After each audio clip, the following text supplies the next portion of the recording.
Bonjour chers parents, je suis Marcos Doussor, je suis médecin pédiatre, membre de l'association des pédiatres du secteur privé du Bénin. Mes conseils de ce jour portent sur comment prévenir l'obésité chez nos enfants. Mes collègues et moi avons quelques inquiétudes par rapport à la prévalence de l'obésité que nous observons dans notre patientèle. Une consoeur, Dr Bokova Melidia, a d'ailleurs mené une étude sur la question en 2017 chez des écoliers âgés de 5 à 12 ans dans la ville de Porto-Novo, la capitale du Bénin. Alors, dans cette étude, nous avons pu observer que 9 enfants sur 100 avaient développé l'obésité ou étaient en surpoids. Et l'obésité a été le plus observée chez des enfants dont les parents étaient financièrement plus à l'aise, chez des écoliers qui grignotaient et prenaient par exemple des gâteaux sucrés au quotidien, chez ceux qui passaient plus d'heures devant la télévision et ceux que les parents amenaient à l'école à moto ou en voiture.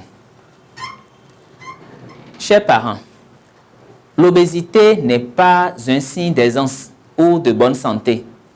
C'est une forme de malnutrition.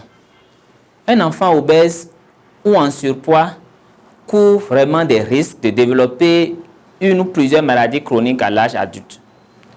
Et nous-mêmes, parents, nous devons faire l'effort de bien nous cultiver pour avoir de bonnes habitudes alimentaires et éduquer nos enfants à une alimentation saine, équilibrée, respectant les 4 moments de repas prévus dans une journée. Et ceci sans grignoter entre ces moments. Nous devons éduquer nos enfants à prendre des portions raisonnables de nourriture, à prendre suffisamment les fruits et les légumes. Nous devons les inciter, les motiver à pratiquer des activités physiques quotidiennement.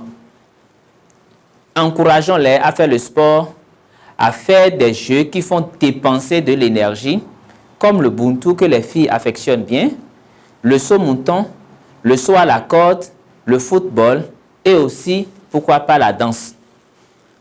Offrons-leur des occasions pour marcher, pour faire du vélo. Nous devons trouver le moyen de les impliquer dans les tâches ménagères, dans les travaux domestiques, les petits rangements, la vaisselle, le balayage, le nettoyage du sol, de la douche par exemple. Vous savez, malgré une prédisposition génétique, la bonne maîtrise de quelques facteurs favorisants aidera vos enfants à garder la ligne et à préserver leur santé et indirectement vous permettra d'économiser de l'argent que vous pourriez investir de plus dans leur éducation. L'Association des pédiatres du secteur privé du Bénin et l'Organisation du service d'aide à la mère et à l'enfant nous invitent par ma voix à suivre la croissance de nos enfants et à mettre en pratique ces quelques conseils pour préserver leur avenir. Je vous remercie.